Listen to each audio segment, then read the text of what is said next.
इसके बाद में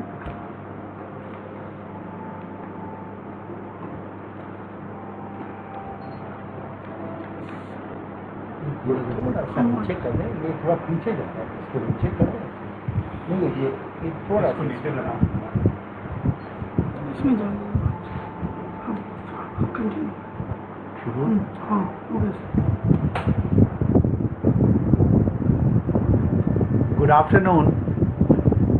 My greetings and compliments to all the staff, all the students, all the other faculty members of Tagore Group of Schools. I wish you all the best. I wish you very healthy and very good quality of life. I'm sure all of you must be experiencing the tremendous COVID crisis in atmosphere, in news, everywhere. But I would like to just convey to you that you can stay healthy, you can stay fit, you can protect yourself, you can protect your family, you can protect everyone by taking certain precautions, following certain protocols, and you students have a moral responsibility. You need to be the brand ambassador for implementing the protocols and do's and don'ts for this COVID. So the bottom line is that, dear student friends, that just you yourself follow the protocol, be the brand ambassador to your parents, to your teachers, and to everyone in society. Students are the one who will follow the protocols and make others follow the protocol so that we can tide over the crisis. Most important thing is that we need to have simple things in life so that we cannot communicate this infection to others. We prevent the interpersonal spread. सबसे important मैं बच्चों आपको बताना चाहूँगा कि ये एक highly contagious infection है जो कि हमारे ब्रीदिंग पाइप और रेस्पिरेटरी सिस्टम को इन्वॉल्व करता है। अगर किसी व्यक्ति को कोविड-19 इन्फेक्शन हो जाता है, जो कि एक तरह का वायरल इन्फेक्शन है, वो जब व्यक्ति खांसी करता है, जब छींकता है, या अगर वो एसिम्प्टोमेटिक है जिसको कोई लक्षण नहीं भी है, वो अगर बात भी करता है तो ये ड्रॉपलेट के रूप में बॉडी से बाहर निकलता है। ये जब इन्फेक्शन ड्रॉपलेट के रूप में मुंह में से बाहर निकलता है तो ये 3 से 4 फीट तक एटमॉस्फेयर में चला जाता है। यही फर्स्ट प्रिंसिपल ये है कि हर व्यक्ति को मास्क यूज़ करना चाहिए। मास्क यूज़ करने से क्या होता है कि अगर आपको कोई इन्फेक्शन हार्बर कर रहे हैं तो आप दूसरों को इन्फेक्ट नहीं करेंगे, और अगर आप मास्क यूज़ कर रहे हैं और कोई आपके अराउंड किसी व्यक्ति को कोई इन्फेक्शन है तो उसका ड्रॉपलेट आपको अफेक्ट नहीं करेगा। सेकंड, सबसे इम्पॉर्टेंट आपने देखा होगा, सोशल डिस्टेंसिंग होता है।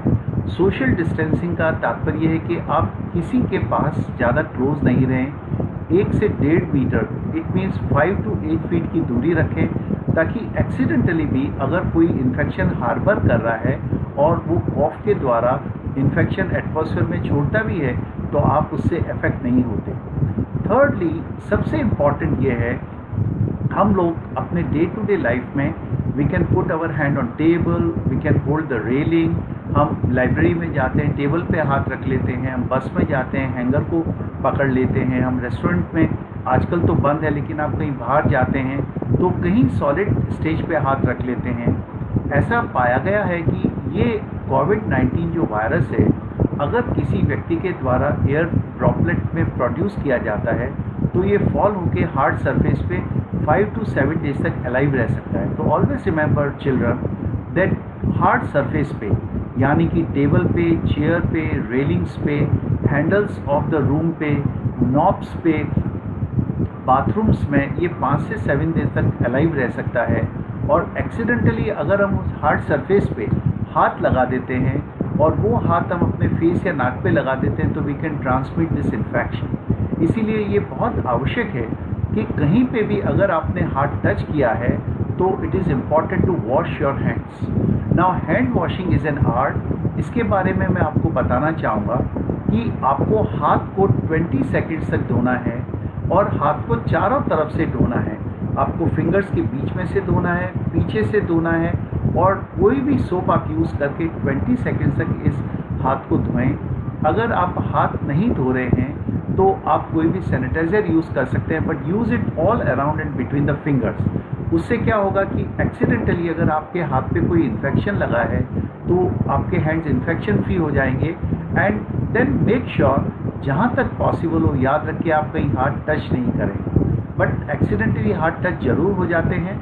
आप मान लीजिए शॉपिंग करने गए, आपने सब्जी खरीदी, ग्रॉसरी शॉप पे गए, आपने कुछ ग्रॉसरी लिया, आप किसी दूसरी शॉप पे गए, आपने वहाँ पे पेडेस्टल पे हाथ लगा लिया या टेबल पे हाथ लगा लिया, तो वॉश जरूर करें, विच इज़ वेरी इंपॉर्टेंट। सो अगर मैं समराइज करूँ तो आपको मास्क जरूर रखना है।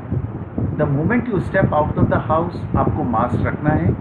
नंबर 2, आपको फ्रीक्वेंट हैंड वॉशिंग करना है और सोशल डिस्टेंसिंग रखना है। बच्चों के लिए इसलिए आवश्यक है कि you are in love with each other, आप लोग साथ रहते हैं, साथ खेलते हैं। किसी बच्चे को माइल्ड कॉफ और कोल्ड भी हो सकता है, तो आप लोगों को ये फॉलो करना बहुत ज़रूरी है। दूसरा, बच्चों में आपको एक चीज़ ज़रूर बताना चाहूँगा, हर एक के घर में बुढ़े पेरेंट्स होते हैं और ग्रैंड पेरेंट्स होते हैं। फॉर योर नॉलेज, कुछ लोग जो कि एल्डरली एज ग्रुप के होते हैं, जिसकी एज 60 ईयर्स से ज़्यादा होती है, कुछ लोग ऐसे होते हैं जिनको क्रॉनिक डिजीज़ेस होती हैं, जैसे कि blood pressure, diabetes, heart problem, kidney problem, सांस की बीमारी, कैंसर। ये वो लोग होते हैं जिनका बॉडी रेजिस्टेंस कम होता है, और आपको सबको मालूम है कि जिनका बॉडी रेजिस्टेंस कम होता है वो कोई न कोई इन्फेक्शन जल्दी से पिकअप कर लेते हैं। अतः अगर आपके घर में ओल्ड ग्रैंड पेरेंट्स हैं, ओल्ड व्यक्ति हैं, या आपके पेरेंट्स हैं जिनको ये डिजीज़ेज़ हैं, आपसे गुजारिश है कि आप उनको इंश्योर करें कि अगले 2-3 महीने तक वो घर से बाहर बिल्कुल नहीं निकलें, वो अपने रूम में कन्फाइंड रहें। लेकिन कन्फाइंड रहने के साथ साथ how should they be happy? So make sure वो न्यूज़पेपर पढ़ें, टेलीविज़न देखें, आपस में फैमिली मेम्बर से फ़ोन से बात करें, उनमें बोर्डम सेटल नहीं हो जाए। बट आपको अपने पेरेंट्स और ग्रैंड पेरेंट्स को प्रोटेक्ट करना है, उनको घर से बाहर नहीं आने के लिए एनकरेज करना है। अगर कोई बाहर शॉपिंग या कोई किसी चीज़ की आवश्यकता हो तो you as a young children have to go, but don't allow your parents to go, which is very important. Now next comes कि कोविड-19 से आपको कितना डरना चाहिए। अगर मैं आपको ये कहूँ, आपको कोई भी डरने की आवश्यकता नहीं है। क्यों? इसका मैं आपको लॉजिक देता हूँ। अगर 100 पेशेंट्स को कोविड-19 का इन्फेक्शन होता है तो इसमें 80 पेशेंट्स को तो कोई लक्षण ही नहीं होते, कोई सिम्टम ही नहीं होता। आपको कब कोविड हो गया, मामूली जुकाम हुआ, और कब ठीक हो गए आपको पता ही नहीं है। तो 80% लोगों में तो कोई चिंता करने की बात ही नहीं है, स्पेशली वो लोग जो कि 10 साल से ऊपर के हैं और 60 साल के नीचे के हैं। 15 to 16% पेशेंट्स के अंदर मामूली खांसी, जुकाम, बुखार हो सकता है। वो भी आप डॉक्टर से कांटेक्ट करके अगर आप ट्रीटमेंट लेंगे तो आप उससे पूर्ण रूप से ठीक हो जाते हैं। ट्रूली स्पीकिंग मैं आपको बताऊं, कोविड इन्फेक्शन से जो रिस्क है, जिसमें कोई फेटल कॉम्प्लिकेशन हो सकता है, जैसे कि आपका रिस्क टू लाइफ हो सकता है, वो सिर्फ 2% लोगों में होता है। और ये भी 2% लोग वो हैं जिनको, जो मैंने आपको बताया, कोमॉर्बिड कंडीशंस हैं, जैसे diabetes, heart problem, kidney problem, जो स्टेरॉइड नाम की दवाई ले रहे हैं, कैंसर की बीमारी है। अगर उन किसी को भी बुखार आता है, खांसी जुकाम होता है, सांस में दिक्कत होती है, तो तुरंत डॉक्टर से कांटेक्ट करें। आपको जान के खुशी होगी कि इन सब चीज़ों का आजकल ट्रीटमेंट है। अगर कोविड पॉजिटिव भी आता है तो आप you will be very happy. कुछ लेटेस्ट एंटीवायरल ड्रग्स अवेलेबल हैं, कुछ कोविड प्लाज्मा अवेलेबल है। कोविड प्लाज्मा वो चीज़ है जो कि कोविड-19 पेशेंट्स बिल्कुल ठीक हो गए हैं, उन लोगों का हम ब्लड की तरह प्लाज्मा ले लेते हैं और वो प्लाज्मा हम पेशेंट्स को ट्रांसफ्यूज कर देते हैं। कुछ दवाइयों के मैं जैसे नाम बताऊंगा, मोनोक्लोनल एंटीबॉडीज़ होती है, कुछ लेटेस्ट एंटीवायरल ड्रग्स निकली है, वो अवेलेबल है और उसके हमारे रिजल्ट्स बहुत अच्छे हैं। फॉर्चुनेटली मैं आपको शेयर करना चाहूँगा, SMS medical college hospital country का सबसे प्रीमियम हॉस्पिटल है। वो WHO की जो लेटेस्ट कोविड-19 की ट्रीटमेंट की स्ट्रेटजीज़ हैं, जैसे कि प्लाज्मा यूज़ करना, मोनोक्लोनल एंटीबॉडी यूज़ करना, एंटीवायरल ड्रग्स यूज़ करना, वो हम सभी एसएमएस हॉस्पिटल में यूज़ कर रहे हैं और हमारी सक्सेस रेट बहुत अधिक है। तो अगर मैं आपको बताऊं कि जो पेशेंट हमारे यहाँ एडमिट भी हुए हैं उनमें से 96 to 98% पेशेंट ठीक होके जा रहे हैं। तो आप देखिए, ये सुन के तो आपका कॉन्फिडेंस बढ़ जाएगा, बट इसका तात्पर्य ये नहीं है कि आप अपनी केयरफुलनेस में, आप अपने प्रोटोकॉल को फॉलो करने में किसी तरह की लापरवाही बरतें। नेक्स्ट क्वेश्चन कम्स कि आप लोग काफ़ी बोर हो गए होंगे लॉकडाउन से, घर पे रह के बिना स्कूल जाए, because school is a place of fun, school is a place of excitement, school is a place of happiness. But बच्चों में आपको एडवाइस करना चाहूँगा कि please continue studying at home, please continue tele reading, please continue web reading, please continue online reading, because अभी तक हम लोग बिल्कुल कोविड फ्री नहीं हुए हैं।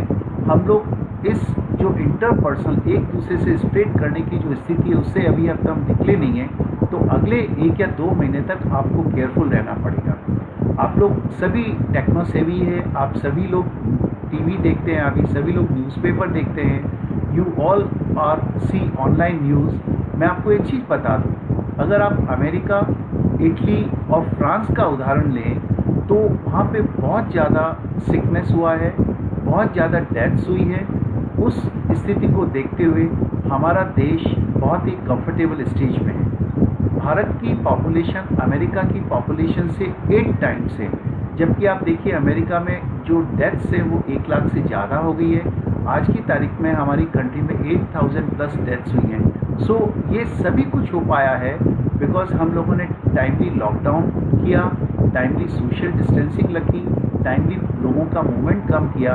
और अगर आगे कुछ महीनों तक आप लोग ये करते रहेंगे, आप सोसाइटी में, अपने फ्रेंड्स में, अपने पेरेंट्स में इंश्योर करेंगे कि अननेसेसरी मूवमेंट नहीं करें, अननेसेसरी बाहर नहीं जाएं, घर से अगर स्टेप आउट करें तो मास्क होना ही चाहिए।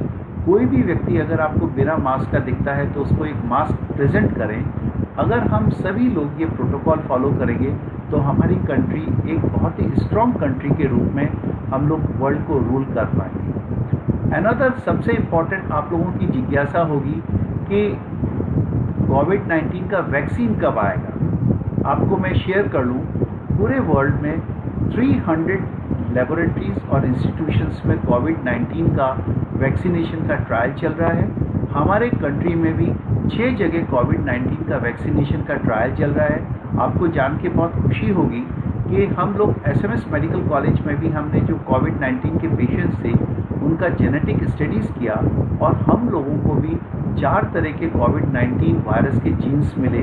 कुल भारत में 10 तरह के जीन्स हैं और हम लोग भी पूना की वायरोलॉजी लैब में ये स्टेन हमारी स्टडीज़ को शेयर करके वैक्सीन बनाने में मदद कर रहे हैं। मेरा फीलिंग ये है कि अगले 3 से 4 महीने में, but definitely by November to December vaccine आ जाएगा।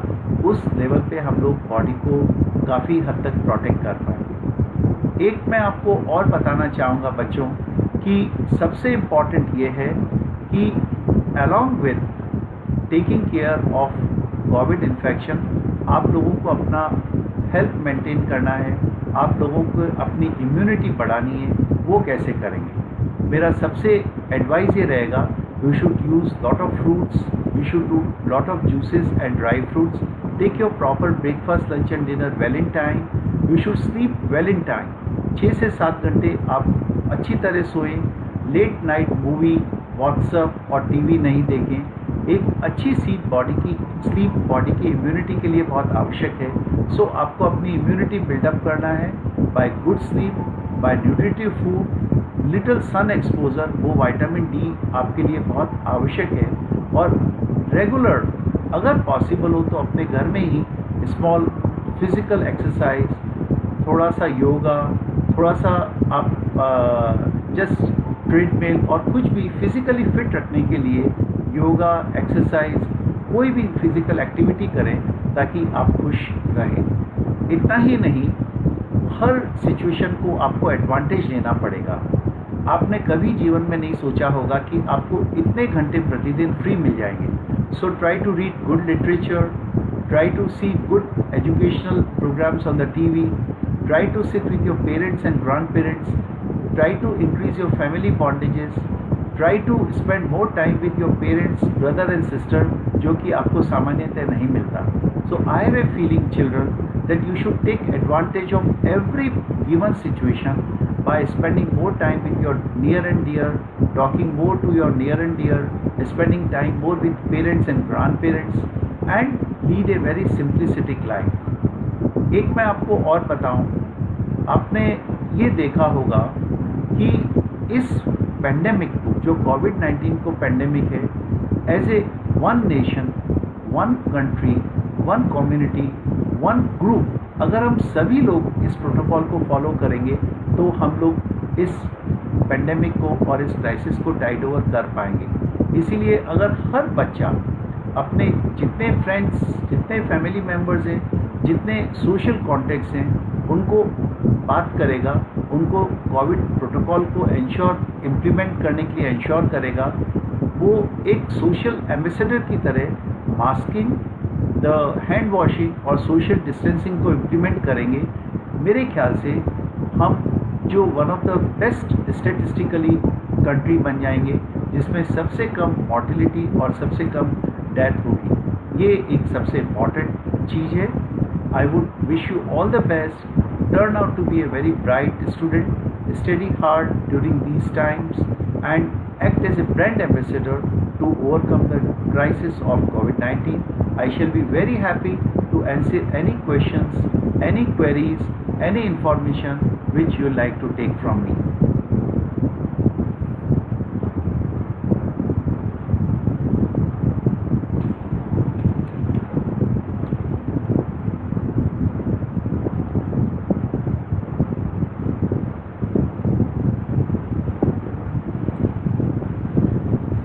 Anything, I'll be very happy to express to you.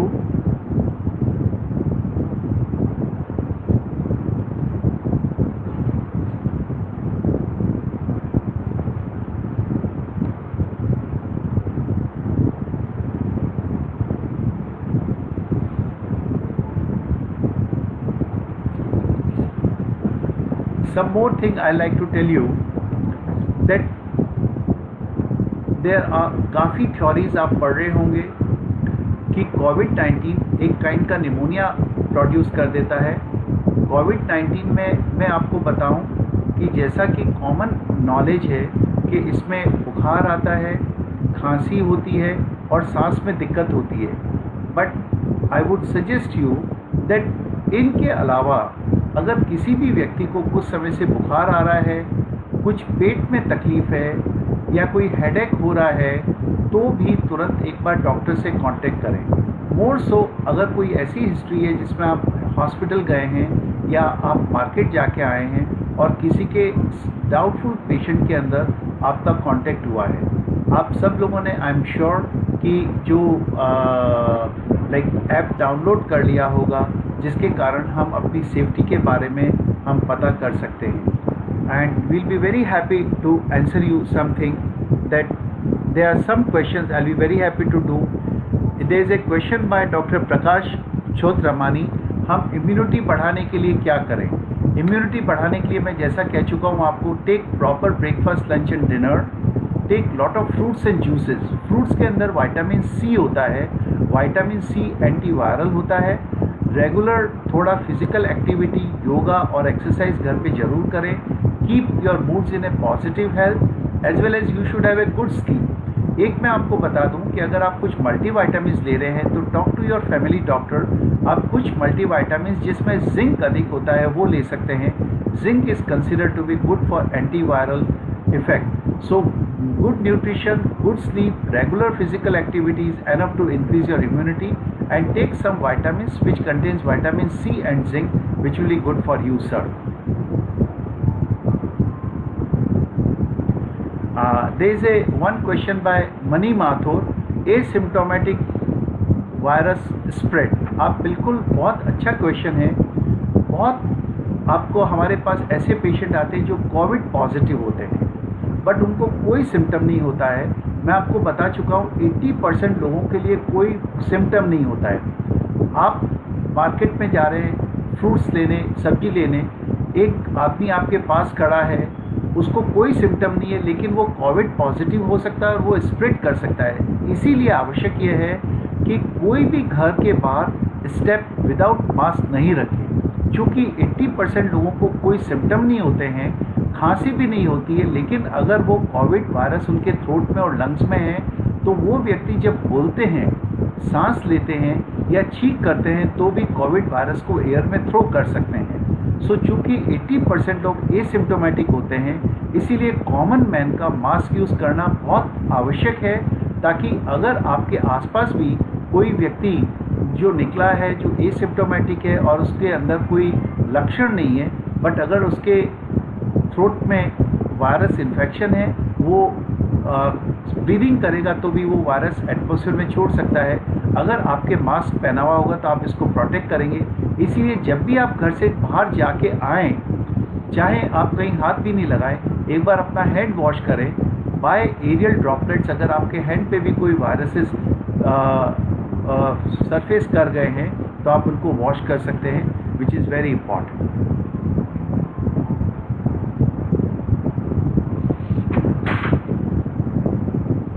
एक क्वेश्चन है, क्या कोई माइल्ड कोविड पेशेंट ठीक हो जाते हैं? माइल्ड तो 100% ठीक हो जाते हैं, बट मैं आपको बता दूं, आजकल इतनी मॉडलिटीज़ ऑफ ट्रीटमेंट अवेलेबल हैं। कैन यू बिलीव, हमारे यहाँ more than 2000 Covid patient SMS में एडमिट थे। सिर्फ कोविड पॉजिटिव पेशेंट, मैं वापस रिपीट करता हूँ, सिर्फ कोविड पॉजिटिव पेशेंट, सिर्फ 1 या 2 पेशेंट 2000 में से वेंटिलेटर पे गए हैं। आप देखिए, बाकी को वेंटिलेटर की ज़रूरत ही नहीं पड़ी। हमारे पास इतने मॉडलिटीज़ ऑफ ट्रीटमेंट अवेलेबल हैं। डेफिनेटली वो पेशेंट क्रिटिकल हो जाते हैं जिनको हार्ट प्रॉब्लम, डायबिटीज़ या अस्थमा है। सो आपका जो प्रश्न है, क्या कोविड के माइल्ड पेशेंट ठीक हो जाते हैं? डेफिनेटली ठीक हो जाते हैं। आपको किसी तरह की कोई चिंता करने की बात नहीं है। And most of patient, I would say 80% asymptomatic होते हैं, 15 से 18% माइल्ड होते हैं। तो प्रैक्टिकली 96 to 97% कोविड पेशेंट बिल्कुल ठीक हो जाते हैं। Please don't keep any worry in your mind. Only my request is that follow the protocol of hand washing, masking and social distancing, because हमें ये पता नहीं किस 1 या 2% पेशेंट में ये उग्र रूप ले लें, कॉम्प्लिकेशंस क्रिएट कर दें। That is more important. इसीलिए अभी आपको इस प्रोटोकॉल को फॉलो करना है as a part of social responsibility, ताकि आप और किसी में इसको स्प्रेड नहीं करें।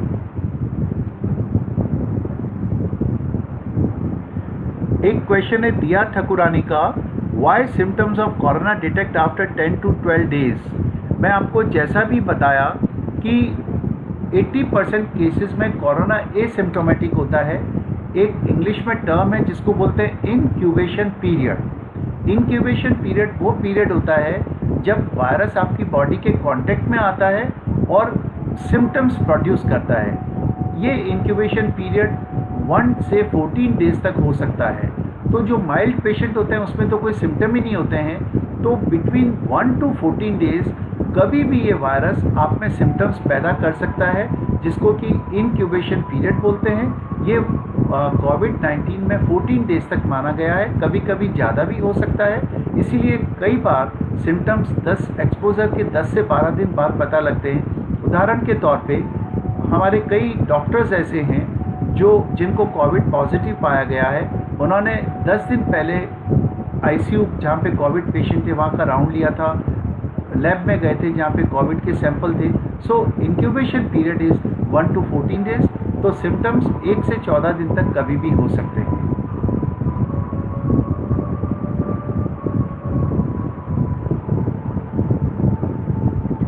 एक क्वेश्चन है सरोजनी देवी का कि हम बाजार से वेजिटेबल्स लाते हैं तो हमें क्या ध्यान रखना चाहिए।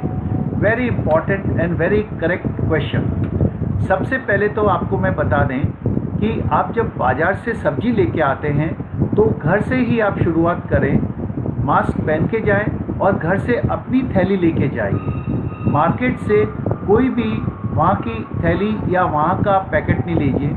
जब आप घर से अपनी थैली लेके जाएं, वेजिटेबल शॉप पे जाएं और भी अगर कस्टमर खड़े हों तो आप उससे 6 से 8 फीट दूर रहिए। जब वो कस्टमर चला जाता है तो आप सब्जी लीजिए और उस सब्जी को अपनी थैली में लेके आइए।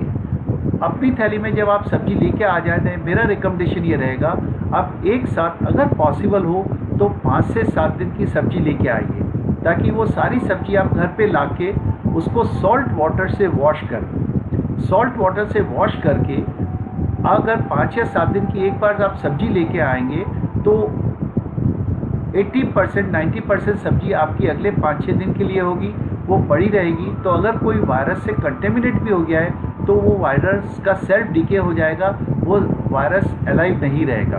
जिस दिन आपको सब्जी खाना है, मार्केट से लाने के बाद पहले आप उसको सलाइन वाटर से वॉश करके 2 घंटे आप वाटर में रखें। उसके बाद आप सब्जी को काटने के बाद गुनगुने पानी के अंदर 5 से 7 मिनट तक उसको बॉईल कर लें। कुछ सब्जी ऐसी है जैसे टमाटर वगैरह, वो आप बॉईल नहीं कर सकते। जो सब्जी बॉईल करने के लायक है, वॉश करके 2 घंटे में अनकट सब्जी को आप सलाइन वाटर में रखें। काटने के बाद गुनगुने पानी में 4 से 5 मिनट के लिए उसको आप बॉईल कर लें। जो सब्जी आप बॉईल नहीं कर सकते उनको सिर्फ सलाइन वाटर में क्लीन करें एंड उसके बाद you can make use of them. And preferably market से आने के बाद भी अपना हैंड वॉश प्रॉपर करें, विच is very important.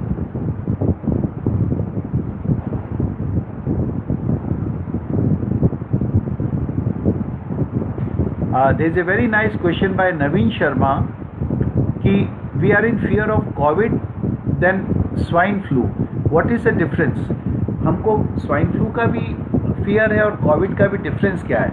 You are very correct. Swine flu भी एक तरह का वायरल इन्फेक्शन है जो लंग्स को अफेक्ट करता है। कोविड-19 भी एक तरह का वायरल इन्फेक्शन है जो लंग्स को डैमेज करता है। द डिफरेंस ये है कि कोविड-19 बहुत ज़्यादा इन्फेक्शियस है। कोविड-19 अलॉन्ग विथ निमोनिया ब्लड के अंदर, लंग्स के अंदर ब्लड क्लॉट बना देता है, जिसको कि हम माइक्रोथ्रोम्बस बोलते हैं। तो कोविड-19 बहुत ज़्यादा इन्फेक्शियस है। कोविड-19 एक बार सरफेस को टच करने के बाद 7 से 9 दिन तक अलाइव रह सकता है और ये कोविड-19 लंग्स में बहुत सिग्निफिकेंट कॉम्प्लिकेशंस करता है। दूसरा, कोविड-19 फर्स्ट टाइम इन्फेक्शन होने के कारण न तो हमारे पास इसका वैक्सीन है और न हर्ड इम्यूनिटी है। हर्ड इम्यूनिटी एक टर्म होता है, बॉडी में कभी भी कोई अगर हमारी कम्युनिटी में इन्फेक्शन होता है तो हमारे अंदर उसके प्रति एंटीबॉडीज़ बन जाती है। स्वाइन फ्लू हमारे स्टेट में, हमारी कंट्री में करीब 8 साल पुराना है। इसके कारण कम्युनिटी में कई लोगों को स्वाइन फ्लू हो चुका है, इसीलिए there is a herd immunity. हम सब लोगों के शरीर में स्वाइन फ्लू के अगेंस्ट एंटीबॉडीज़ बन चुकी हैं। हम कुछ सालों से हर व्यक्ति स्वाइन फ्लू का वैक्सीन भी ले रहे हैं। तो इसके कारण अगर स्वाइन फ्लू होता है तो उसके लक्षण बहुत मिनिमल होते हैं। स्वाइन फ्लू इतना डेडली नहीं होता है और जो स्वाइन फ्लू का निमोनिया है वो इसलिए ठीक हो जाता है because there is a specific drug available for swine flu, जिसको ऑसिल्टावीर बोलते हैं। तो स्वाइन फ्लू कम घातक है। स्वाइन फ्लू के प्रति एंटीबॉडीज़ हमारे शरीर में प्रेजेंट है। स्वाइन फ्लू के लिए स्पेसिफिक ड्रग ऑसिल्टावीर या टेमीफ्लू अवेलेबल है, इसके लिए उसके कॉम्प्लिकेशंस कम हैं। कोविड बहुत ज़्यादा इन्फेक्शियस है जो कि सरफेस पे गिरने के बाद 7 से 9 दिन तक अलाइव रहता है। उसका कोई वैक्सीन नहीं है, उसकी कोई स्पेसिफिक ड्रग नहीं है। बट एक चीज़ हम आपको बता दें, हमने एसएमएस जयपुर में ही वर्ल्ड में फर्स्ट टाइम एक ड्रग होती है जिसको हम हाइड्रोक्सीक्लोरोक्विन बोलते हैं, और कुछ एंटीवायरल ड्रग्स जो कि HIV में यूज़ की जाती है, एड्स में की जाती है, हम लोगों ने फर्स्ट टाइम वर्ल्ड में हाइड्रोक्सीक्लोरोक्विन और एड्स वाली ड्रग्स हमने जयपुर में यूज़ की, जिसके कारण हम पहले 3 इटालियन पेशेंट ठीक कर पाए। उन ड्रग्स के ऊपर वर्ल्ड ओवर ट्रायल चल रही है। इसीलिए जब इसका वैक्सीन आ जाएगा, स्पेसिफिक ड्रग आ जाएगा, तो इसकी सीवियरिटी भी थोड़ी कम हो जाएगी। And that is a difference in the Covid and swine flu. Ananya Goyal asked, has the community spread already begun?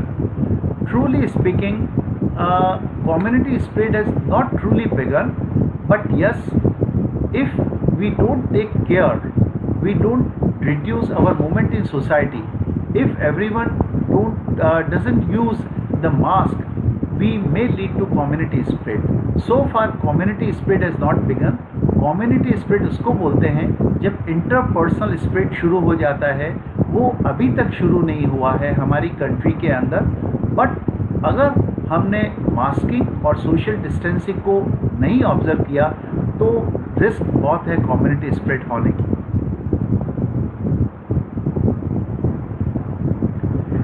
Very nice question by Mani Mathur. Which type of mask are good for use? Very interesting. There is a fashion. Her common आदमी जानता है N95 क्या होता है। Mask दो तरह के मुख्य होते हैं। One is a simple surgical mask, जो कि सिंपल मास्क होता है। मैं आपको अभी सैंपल भी बता देता हूँ, उसको बुलाएं। तो सिंपल सर्जिकल मास्क होता है, वो कॉमन मैन के लिए आवश्यक होता है। अगर आप सिंपल सर्जिकल मास्क यूज़ करते हैं तो आपको कोई चिंता करने की बात नहीं है। N95 मास्क वो होते हैं, ये N95 मास्क, ये देखिए जो मैं भी यूज़ करता हूँ, दिस इज़ N95, उसको बोलिए, दिस इज़ N95 मास्क जो मैं भी यूज़ करता हूँ। ये N95 मास्क मेडिकल प्रोफेशनल्स के लिए होते हैं, जो कि पेशेंट्स के कांटेक्ट में आते हैं, जो कि हॉस्पिटल में आते हैं और जो कि लेबोरेटरी में काम करते हैं। कॉमन मैन के लिए N95 मास्क यूज़ करने की कोई आवश्यकता नहीं है। अतः मैं आपको बता दूं, these N95 mask are mainly meant for doctors, paramedicals और जो लेबोरेटरी में काम करते हैं और हॉस्पिटल्स में जाते हैं। ये जो सिंपल सर्जिकल मास्क है, आप देखिए, ये simple surgical mask common man के लिए बहुत आवश्यक है और इस सर्जिकल मास्क को आप यूज़ करके 6 से 8 घंटे में इसको आपको थ्रो करना पड़ेगा और ये जैसे ही वेट हो जाए इसको आपको हटाना पड़ेगा। बट सबसे इम्पॉर्टेंट ये है कि जब 6 से 8 घंटे हो जाए इस सर्जिकल मास्क को आपको बहुत प्रॉपरली डिस्पोज ऑफ करना है। मेरा सबसे रिक्वेस्ट ये होगा, इसको प्रॉपरली डस्टबिन में डालें। अगर आपको पॉसिबल हो तो एक क्लोज एनवलप में इस मास्क को डाल के डस्टबिन में डालें। रोड पे, घर के बाहर इसको आप थ्रो नहीं करें। बट सबसे इम्पॉर्टेंट ये है कि अगर आप सिंपल कॉटन हैंकरचीफ को भी आप बांध लेते हैं या घर का बना हुआ डिज़ाइनर मास्क का प्रिंटेड मास्क भी आप यूज़ कर लेते हैं, which is good. Truly speaking, मैं तो ये रिकमेंड करूँगा कि आप घर पे कॉटन मास्क बनवा लीजिए, कई मास्क बनवा लीजिए। दिन भर आप उसको यूज़ कर सकते हैं, शाम को साबुन से यूज़ करके आयरन करके आप नेक्स्ट डे यूज़ कर सकते हैं। For domestic help, for common people, आप कॉटन कपड़े के मास्क यूज़ करेंगे वो भी बहुत है। unless you are going to hospital or you are coming in contact with some patient where you require this N95 mask. So simple handkerchief, simple cotton mask are good. You can wash them, but always remember these surgical masks are not washable. They are to be discarded. N95 masks are not washable. They are to be discarded, but they are to be discarded properly. Cotton mask जो घर में होते हैं आप उनको साबुन से wash करके, ड्राई करके, आयरन करके वापस आप यूज़ कर सकते हैं।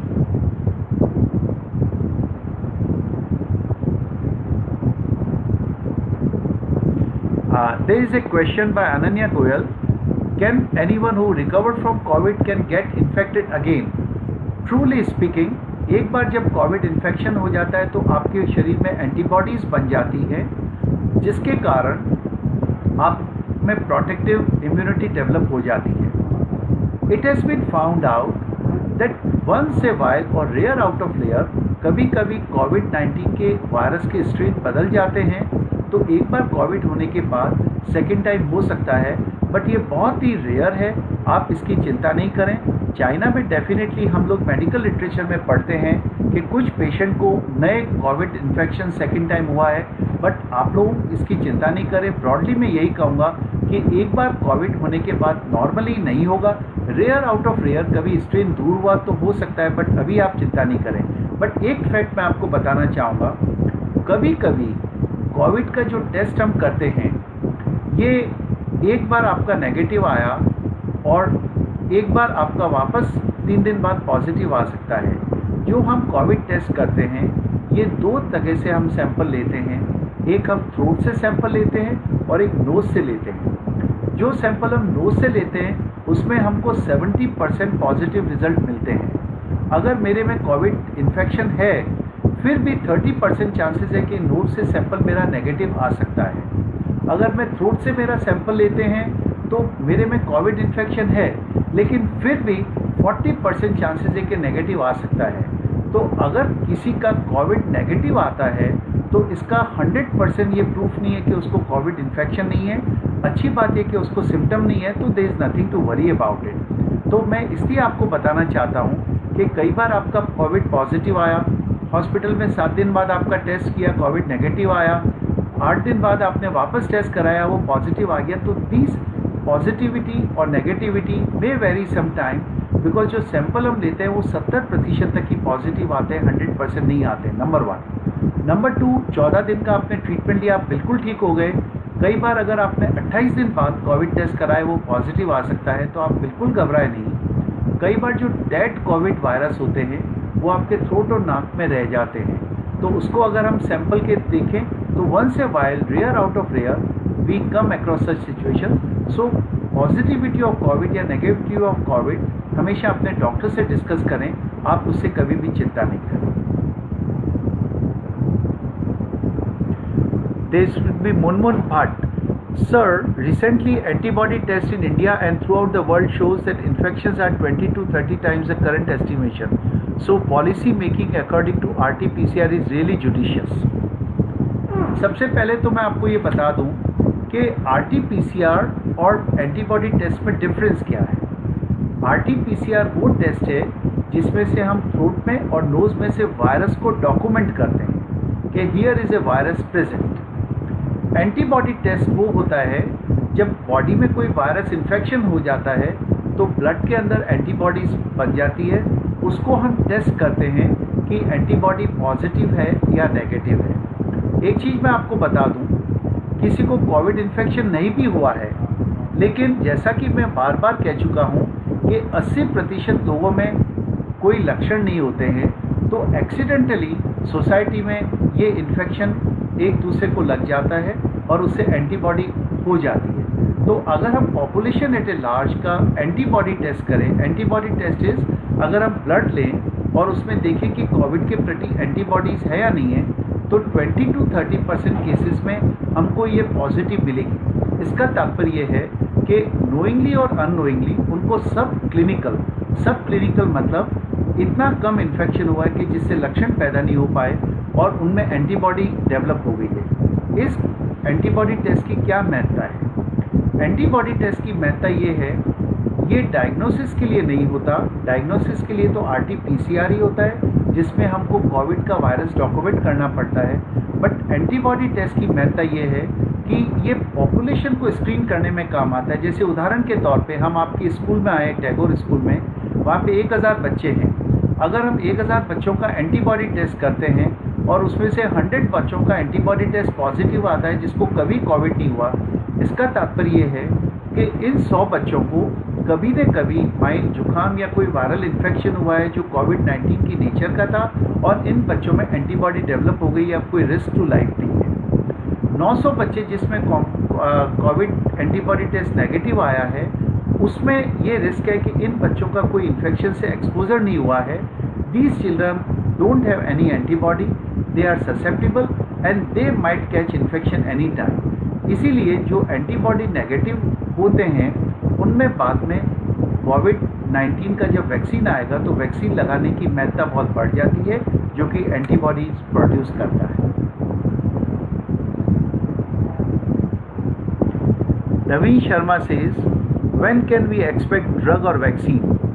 नवीन ji, lot of drugs are on trial. You will be happy to know world में जो भी latest drugs available हैं वो हम लोग SMS में ट्राई कर रहे हैं with outstanding result. बट अभी तक ये डॉक्यूमेंटेशन होना बाकी है कि this is the ultimate drug. So I'm sure another 2 to 3 months ultimate drug will be labeled that this is a specific drug for COVID-19 treatment. Vaccine, as I told you earlier, around 300 institutions are trying for vaccine and we hope कोई भी vaccine production करने के अंदर there are 4 stages of trial. These stages of trial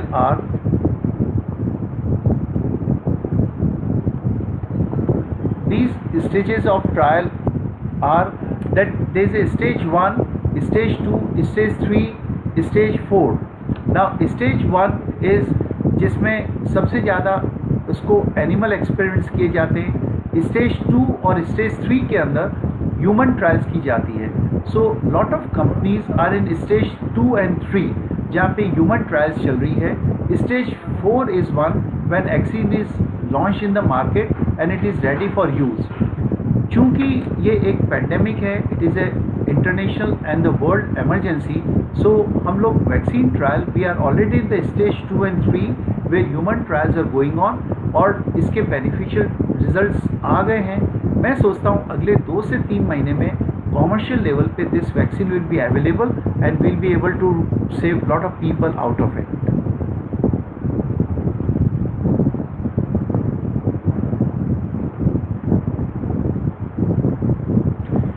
There's a Riya Sajnani writes, Sir, my father has recently traveled from Moscow to Jaipur through Vande Bharat mission. He has completed his 14 days quarantine, so is he safe? Yes. As I told you, the incubation period is 1 to 14 days. चूँकि उन्होंने 14 days quarantine में निकाल दिए हैं, so there is a chances that he is not carrying any virus, he is not carrying infection. Now practically he is safe, he can mix with his family and he has to follow the same protocol of protection, that is masking, social distancing and hand washing like any other man, which is very important.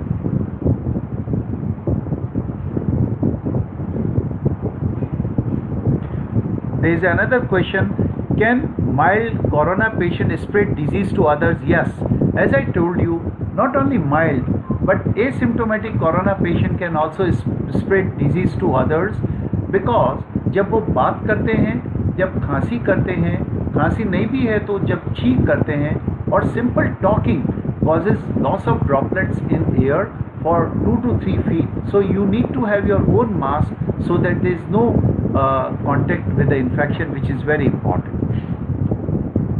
Over? No. Is there any more?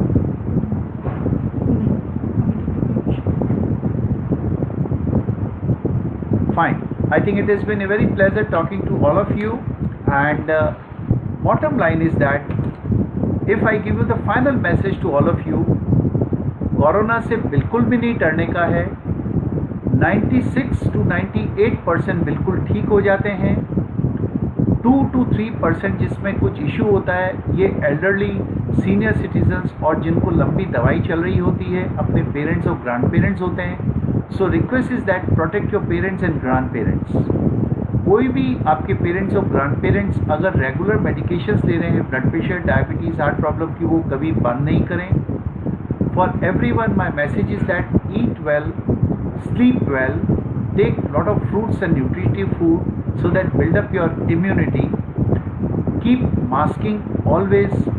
Never let anyone enter your house without masking. Don't unnecessarily go for shopping. Don't unnecessarily touch things. Don't unnecessarily buy things. Lead a simple life. Maintain a social distancing. And most important is keep washing your hands. Any soap and wash hands for 20 seconds. There is nothing to worry.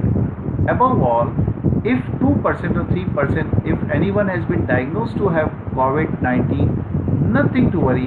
There is a very strong medical support system in the state, medical support system here, that things are very good, manageable. There is no reason to worry about it.